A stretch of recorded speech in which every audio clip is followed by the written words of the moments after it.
पाँच, पाँच क्या, 5 अगस्त, फिर 5 सितंबर। क्या है आज? 5 सितंबर को खास कुछ है?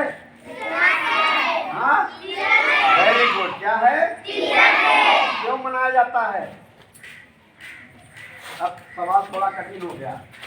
टीचर्स डे मनाया जाता है क्योंकि हमारे देश के पहले उपराष्ट्रपति और दूसरे राष्ट्रपति डॉक्टर सर्वपल्ली राधाकृष्णन का जन्मदिन है।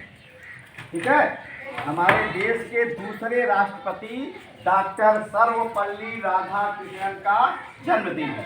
शिक्षा के क्षेत्र में उन्होंने बहुत सारा काम किया।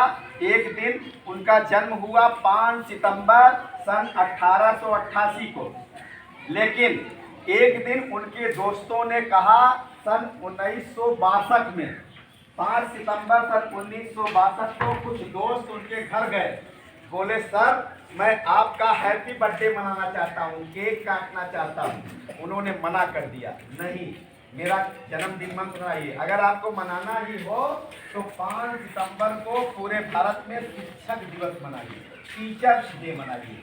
तभी से 5 सितंबर सन 1962 से पूरे भारत में प्रत्येक वर्ष शिक्षक दिवस अर्थात टीचर्स डे मनाया जाने लगा। आज वही दिन है अपने शिक्षक को सलाम करने का दिन। ठीक है, शिक्षक हमारे जीवन में महत्वपूर्ण भूमिका निभाते हैं। ठीक है, हमें पत्थर से मानव बनाते हैं, हमें अच्छी अच्छी बातें सिखाते हैं, अच्छा अच्छा ज्ञान देते हैं, हमें जीवन कैसे जीना है, हमारा सर्वांगीण विकास करते हैं। ऐसे शिक्षक का आज दिन है, उसको टीचर्स डे बोलते हैं। ठीक है, अभी हम लोग 2 लोगों का माल्यार्पण करेंगे। एक तो डॉक्टर सर्वपल्ली राधाकृष्णन, लेकिन उनसे भी पहले 19वीं शताब्दी में एक महिला थी जिनको पहली महिला शिक्षिका बोला जाता है, जिनके नाम से हमारे विद्यालय में पुस्तकालय है। क्या नाम है पुस्तकालय का? माँ सावित्रीबाई ज्योतिबा फुले पुस्तकालय। उनके पति का नाम था ज्योतिबा फुले। जब ज्योतिबा फुले से शादी हुई माँ सावित्रीबाई की, माँ सावित्रीबाई पढ़ी लिखी नहीं थी।